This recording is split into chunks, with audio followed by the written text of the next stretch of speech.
the mental and emotional weight of judging myself for how I'm handling this hard season, some days it's heavier than the hard season itself. How much of my exhaustion is actually the workload, and how much of it is that commentary that I'm running nonstop in my head about the workload and how I'm managing it? Because those are two different things, and only one of them is actually necessary. Well, for the past 2 months, I've been working a second job. My husband lost his job, and I needed to help make ends meet. And here's what I was reminded of yet again the hard way in real time. You just don't create 35 extra hours a week and keep everything else the same. I wish that were how it worked. I wish I could just add hours to my work like I'm adding an extra load of laundry, but hey, that's not how time works. That's not how capacity works. And if you've ever taken on more than your plate could hold, whether it's a job or a caregiving season or a marriage that needed more of you or a kid in crisis, well, then you already know exactly what I'm talking about. This has been hard, and I'm not going to sugarcoat this for you. Some days it's just tiring. Other days it's genuinely discouraging. And some days it feels heavy in a way that actually surprises me because I didn't expect a temporary season to feel this permanent while I'm inside of it. So today, I want to talk through what happens when life changes faster than your routines can keep up. I want to talk about the math of a hard season. What has to give, the voice that's in your head, and it won't shut up about it. The 5 things that I keep repeating to myself just to stay standing. This one is coming straight from my life right now, not from a place of having it all figured out. So let's get into it. Well, hey, friend, I want to personally invite you to join me for a brand new live workshop called Stop Trying to Cram Everything into Your Life. This isn't another productivity workshop, and it's definitely not another time management class. It's a 3-hour experience where I'm going to help you stop trying to fit everything into your life and start making confident decisions about what actually deserves your time and your energy and your attention and your emotional bandwidth. Together, we're going to build a realistic plan for the rest of the year, one that actually fits your real life, not the imaginary one where everything is going to go according to plan. If you're tired of feeling like everything is equally important, if you're exhausted from constantly wondering what should come first, I really think this workshop is going to bring you a tremendous amount of relief. You can learn more and save your seat by looking in the show notes down below. I'd absolutely love to spend these 3 hours with you, and I look forward to seeing you there. Well, okay, friend, welcome back to our conversation. If this is your first time here, hey, I'm Jennifer, and this is the place where we talk about real life, not the curated version, not the version where everything's color-coded and calm. We talk about the version where you're doing your best in a season that's asking more of you than you feel like you have to give. And if you've listened to the things that I have shared for any length of time, you know I don't do hype. I don't hand you a 5-step plan and tell you that your life is going to feel easy by Friday. What I do is tell you the truth about what I'm living and what my clients are living. And when we figure it out together, hey, we'll all know what that means a little bit more. So today's truth is this. I am in a season where the math doesn't add up. And I'm learning, again, how to be at peace with that. So let's start with something that is something that honestly is so obvious, it almost feels silly to say out loud, except that most of us live like we've never actually accepted this truth. There are 24 hours in a day. That's it. That's the whole amount, right? Nobody gets more. Nobody gets a bonus round. So when something gets added to your week then, a second job, a parent who suddenly needs you, who needs you there with them, a marriage that's in crisis, a child who's struggling, that time, the time that takes, it has to come from somewhere because it doesn't appear out of nowhere. And it gets pulled from other places in your life. So for me right now, some of it's coming from sleep. Some of it is coming from the time I used to spend cooking real meals. Some of it is coming from the energy that I used to have left over for folding laundry the same day that it comes out of the dryer, instead of it living in the basket for who knows how long. For me, it's coming from the mental space that I used to have to respond to a text the same day instead of 3 days later. And here's the part that I really want you to sit with. None of those things I just shared with you means that I'm failing. It means that I did math. Whether I did it on purpose or not, the math happened. 35 hours went somewhere, and 35 hours, they came from somewhere else. So I think a lot of women live like this equation doesn't apply to them. When something gets added, something needs to get subtracted. Like if they just try a little harder, if they wake up a little bit earlier, if they plan a little bit better, then somehow they can keep every single plate that they're now spinning, that they can keep spinning that exactly the way it was before the season changed. But the reality is that's not real life. That's a fantasy that we have been sold. And it sets us as women up to feel like something is wrong with us instead of understanding that something is essentially different about our circumstances. A hard season often looks less ideal from the outside. The house might be messier than it used to be. Dinner might come out of a box more nights than you'd like it to, but less ideal is not the same thing as out of control. It's not the same thing as falling apart. It's just what happens when your capacity gets redirected somewhere else that actually needs it more. So I want to say that again because I think it's the whole message of today's conversation. Less than ideal is not the same thing as out of control. I think about it almost like a household budget, right? If your income drops for a season, you don't keep spending exactly the way that you did before and just hope it all works out, right? At least as long as you're not accruing debt to continue with the same kind of spending. It's likely that in that scenario, you adjust. You cut back somewhere. You make choices about what matters most right now and what can wait. Nobody looks at a family tightening their budget during a hard financial stretch and calls that failure, right? We call it behaving responsibly, honestly. And so, why then do we treat our time any differently?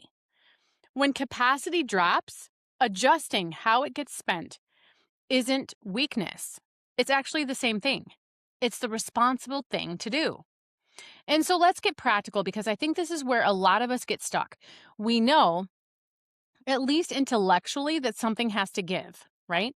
But we don't actually let ourselves figure that out. We just feel vaguely guilty about essentially everything, all at the same time, instead of making a conscious decision about what's sliding and why. And here's what slid in my house over the last 2 months as I have been working an extra 35 hours a week in a second job. Number one, meals, they got a lot simpler. We used to do these more elaborate dinners at least a few nights a week. Real recipes, real prep, the whole thing. But now it's a lot more of, does everyone have some sort of protein and something green? And if so, we're good. And I'm not necessarily proud of that or loving that, but I'm also not ashamed of that. It's just what is happening right now. Number two, house maintenance has slowed way down. The deep cleaning, the organizing projects, the stuff that used to happen on a more like regular rotation, that rotation has basically stopped. Things get picked up enough to function a lot of the time. Not even most of the time, and not all at the same time. Honestly, that's the bar right now. Function as we can. We are not about showcase in any way. Also, number 3. My expectations for things, they have changed, right? Especially when it comes to things being finished. I used to want projects completed, right? Now, I'm okay with projects in existing kind of in this halfway state for weeks at a time, maybe even for months at a time. Because half done, although it's not necessarily loved, that is way better when I accept it as opposed to when I don't. And in reality, projects are all a work in progress right now. So my expectations for things have greatly been dropped. The fourth thing that has changed, I have way less, even next to nothing, in terms of bandwidth left for extras. The things that used to feel like a nice bonus, right? A spontaneous outing or a Pinterest worthy anything, volunteering for one more thing, those are just not happening. I do not have the extra tank of energy available to me right now. And I've had to make peace with that. There are no extras. Truly, there's not one. And the fifth change that I'm making is my emotional reserves for non-essential tasks. They are very thin. If something isn't actually urgent or important, I do not have the emotional capacity to care about it the way I might have prior to the 35 extra hours a week. Somebody wants my opinion on something that genuinely doesn't matter that much, at least not right now. I just have less for that, right? I'm just not available for that conversation. There's also a smaller thing that has slid, and honestly, it might be one of the things that stings me the most. I use I used to be able to text people back within a reasonable amount of time. I am ashamed at how long it takes me to get back to people now, right? It might take me 2 days, it might take me 5 days, right? And I lose text messages and I lose emails all the time now. And in reality, I feel a flicker of guilt about that. But I know that I just do not have the bandwidth to respond the way that I used to. And I know that they understand. I know that no one is actually mad at me, but there's still this little, I don't know, tug, right? It's the sense that I'm letting a relationship suffer because I have to put my attention elsewhere for now.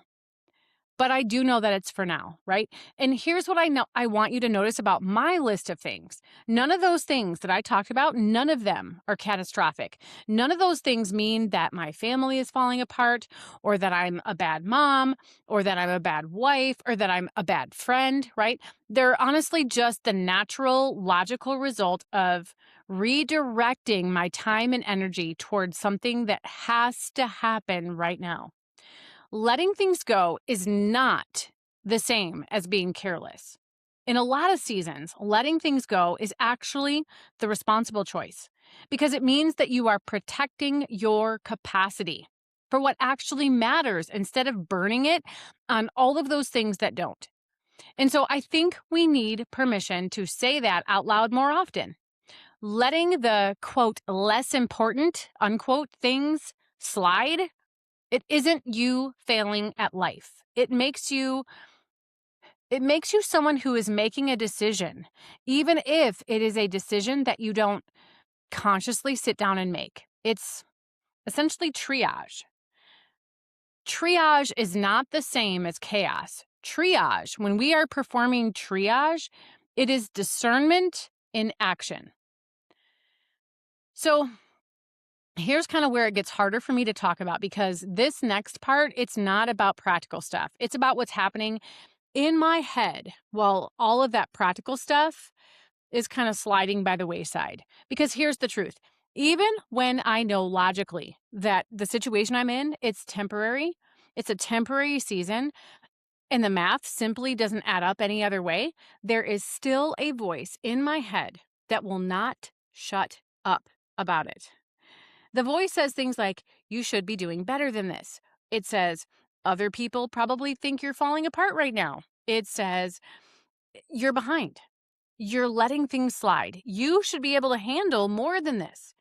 You should be able to do this better than you are. And I want to be honest with you, that voice, it's still loud sometimes. Some days it's louder than the actual exhaustion of working all of those extra hours.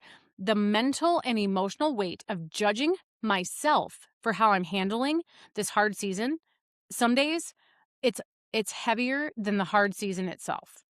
And this is the part that I think gets missed so often in conversations about overwhelm. We talk about the practical load, right? The schedule and the tasks, the to-do list. But we don't talk enough about the internal load, the constant low hum of self-surveillance that we are all doing, the running commentary that follows you around all day. It's grading your performance in a season that was never designed to be graded. It's simply designed to be survived. Here's what I've had to get honest about. It's kind of about the real clutter or chaos in a season. It's just part of it, right? And it's not just about the messy kitchen or the unanswered texts. It's about the shame. It's about the pressure.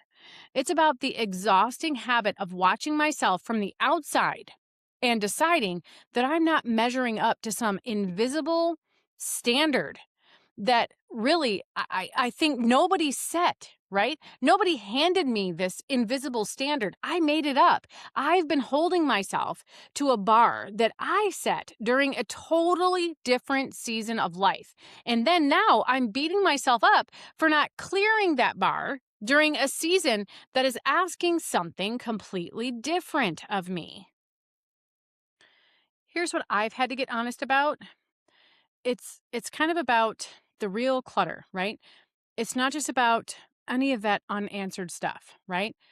It's the shame and it's the pressure and it's all of the internal dialogue that I have on myself. And I need to be able to stop beating myself up for not paying attention to what this season is actually asking of me. It is not fair of myself to ask myself to keep doing the same thing as I was doing back before I had 35 hours of a week of work, right? It's not sustainable to continue at the same pace and the same rate as it was before. Because here's the thing about running your own internal countdown, essentially 24 hours a day. When you are expecting the same things out of yourself, it's not making you somehow more capable. And it doesn't make, in my case, it's not going to make the second job easier if I continue to have the same expectations. And the same expectations, they don't make the dinner appear and they don't make the laundry get folded faster either. All it does when I keep my expectations the same is it adds another layer of exhaustion on top of exhaustion that's already naturally there. I noticed this super clearly one night a few weeks ago, right? I was getting ready to go to my second job and I was feeling tired. And I walked out into my main living areas. In the kitchen, it was a disaster, right? And there was a stack of mail that I hadn't opened in the past several days, maybe even a week. And it was just sitting there on the counter waiting for me to be opened. And instead of just walking out the door, I stood there and I started running this whole list of judgments against myself, right? The fact that I hadn't planned an entire dinner in the past 10 days in advance. And then there was all of the string of texts that I hadn't returned. And as I stood there, the verdict was that I wasn't handling any of this well enough. But in that moment, here's what I had to stop and ask myself, and you maybe need the same thing. Handling it well enough according to who? Who wasn't I handling this well enough to?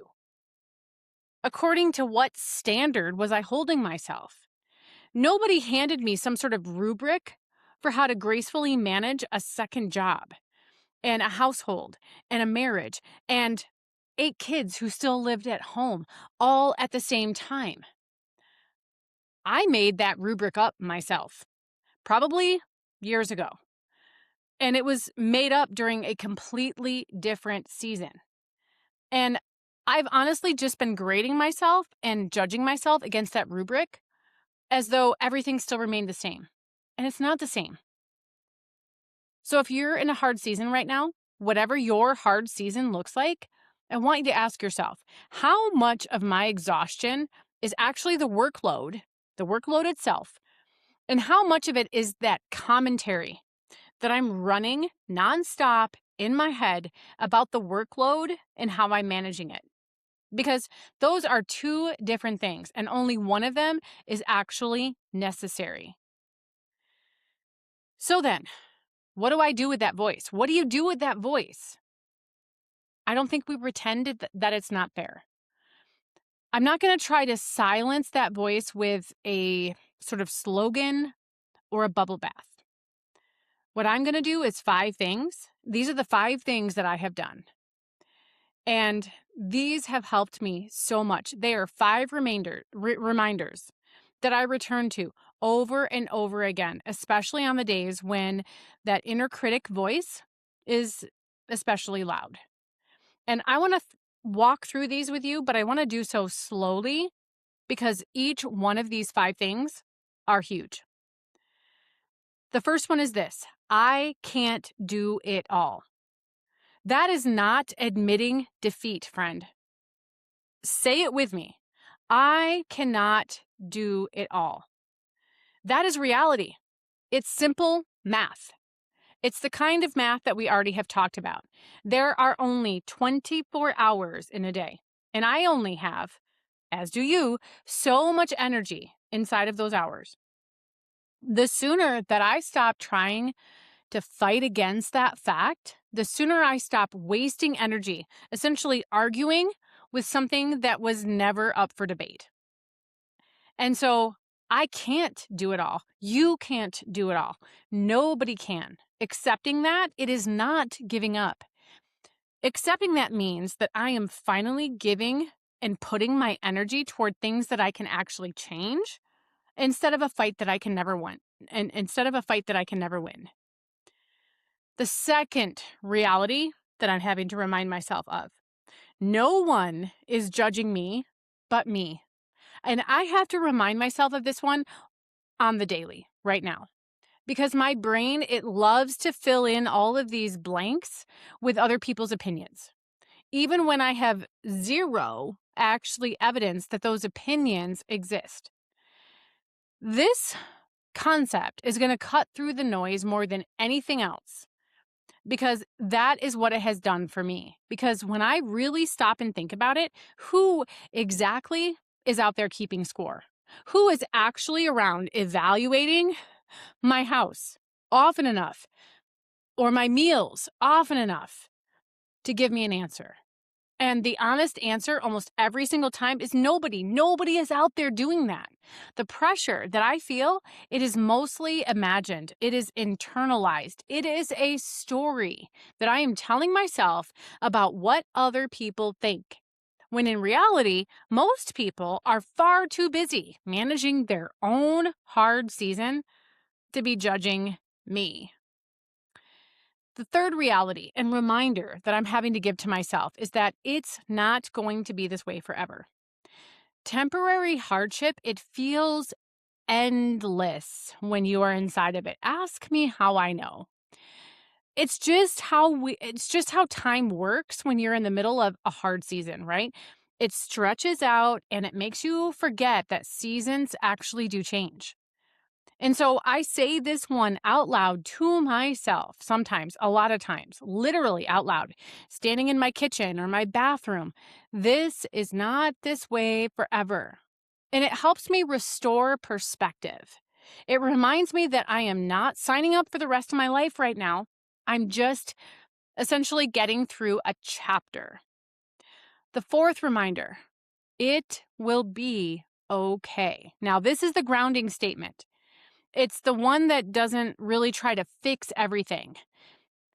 The reality is that not everything is solved by saying this, but it still has such value.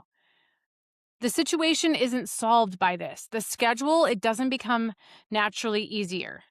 But everything does not need to be solved today in order to feel better. It will be okay is a statement of trust, not a statement of certainty about exactly how. And some days, trust, that's all I've got. And so on those days and most days, that trust has to be enough. And the fifth reminder is this. And I think this might be the one that's the most powerful. I'm putting my time and attention where they need to be right now. I remind myself of that all the time.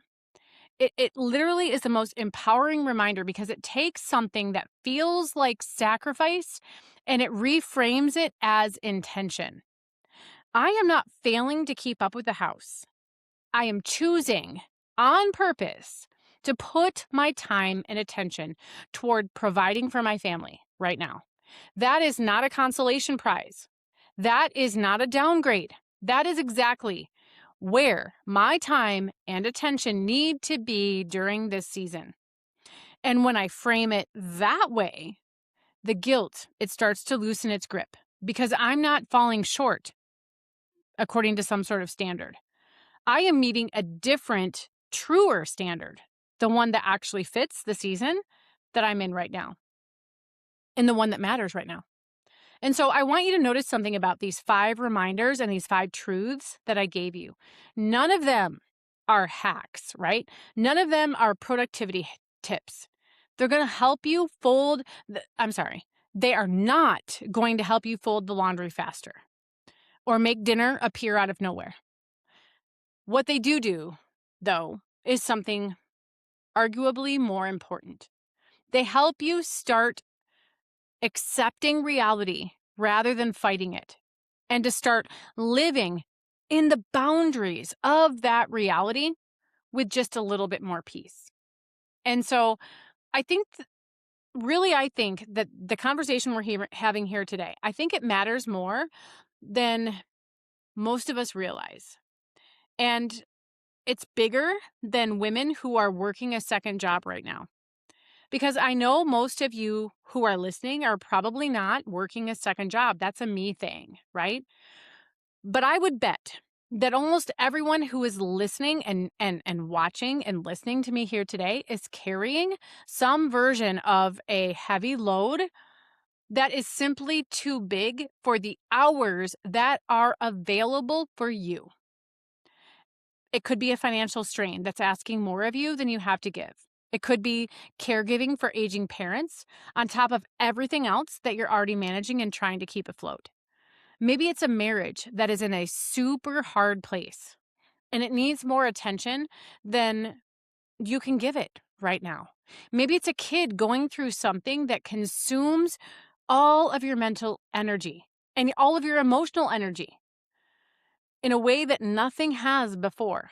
Maybe it's just this general weight that many of us come to realize in midlife. There's the hormones and there's the shifting and there's the identity situation and there's the layered responsibilities, and they pile up and they pile on faster and faster and they never get lifted off.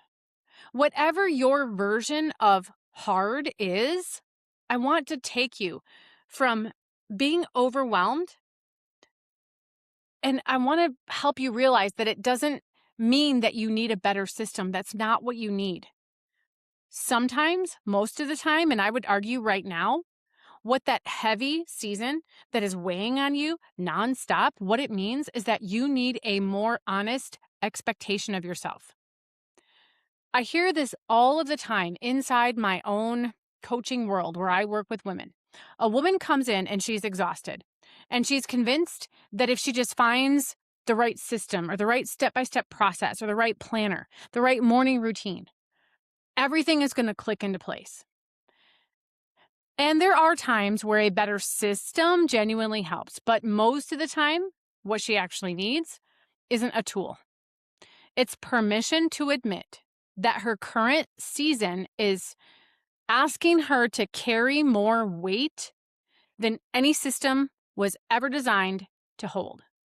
And no color-coded planner is going to fix that, right? No color-coded planner is going to fix a marriage that's in crisis.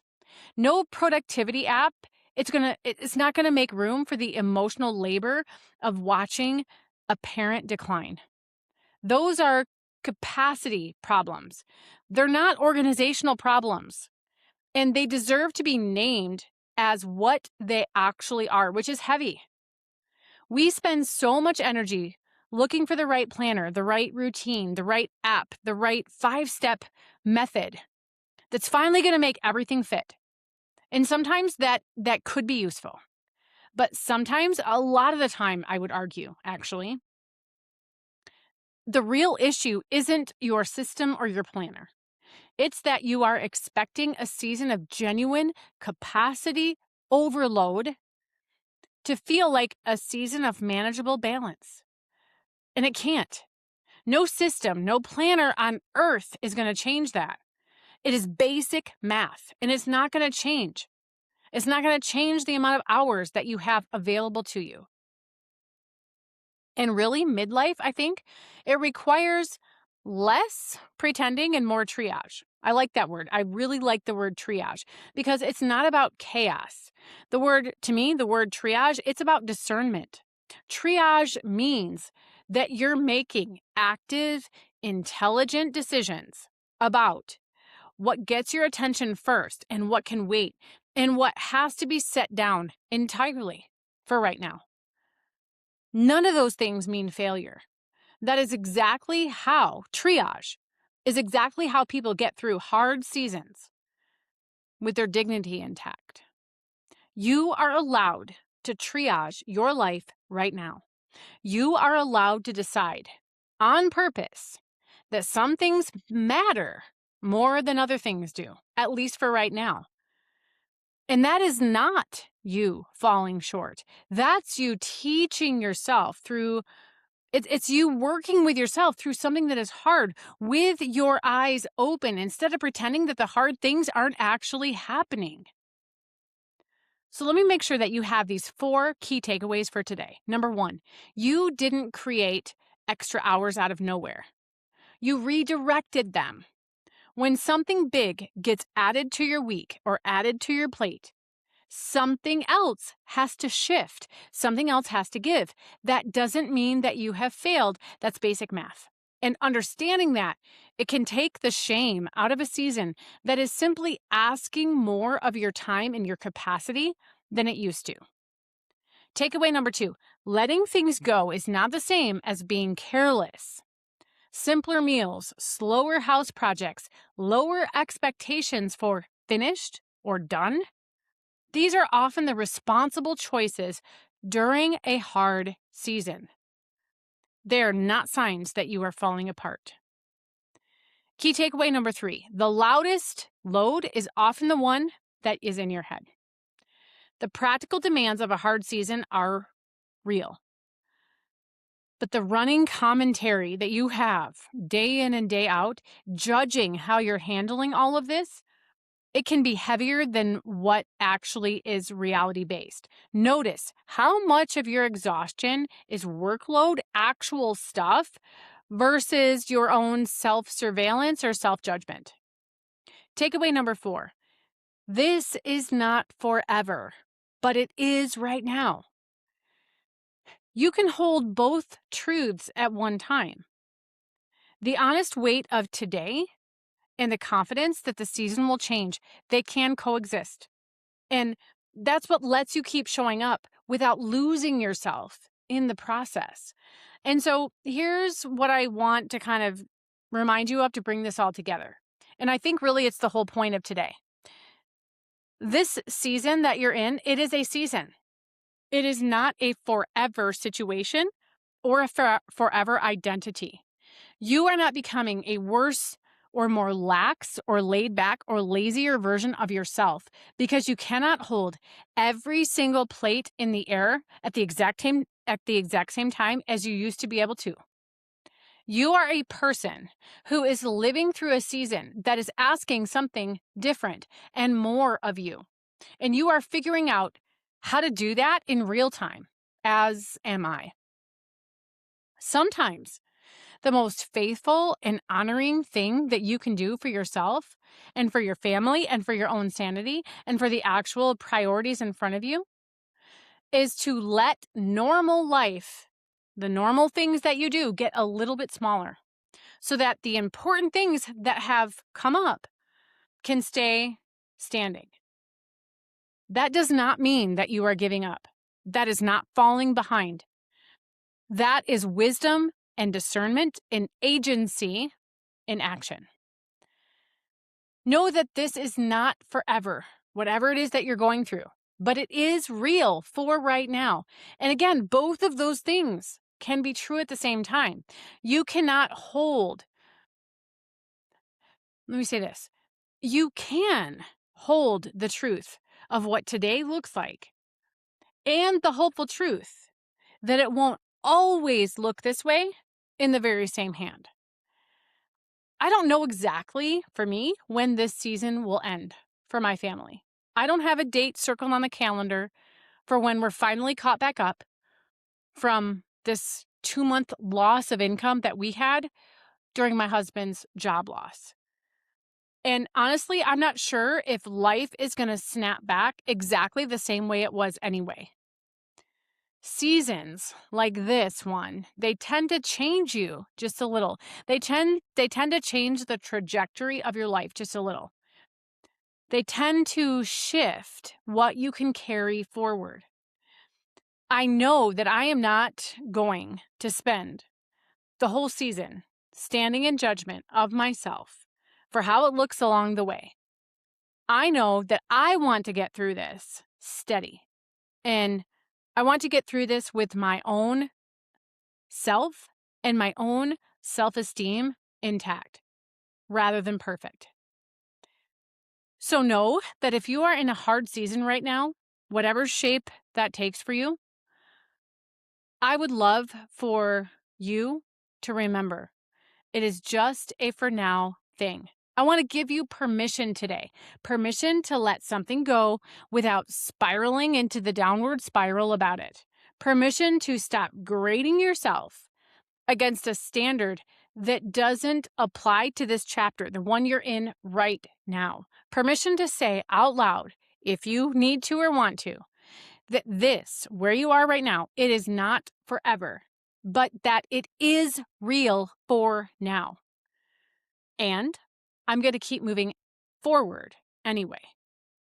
Now, before we step away today, know that if this conversation hit home for you, I would love for you to share it with a friend who is in her own hard season right now.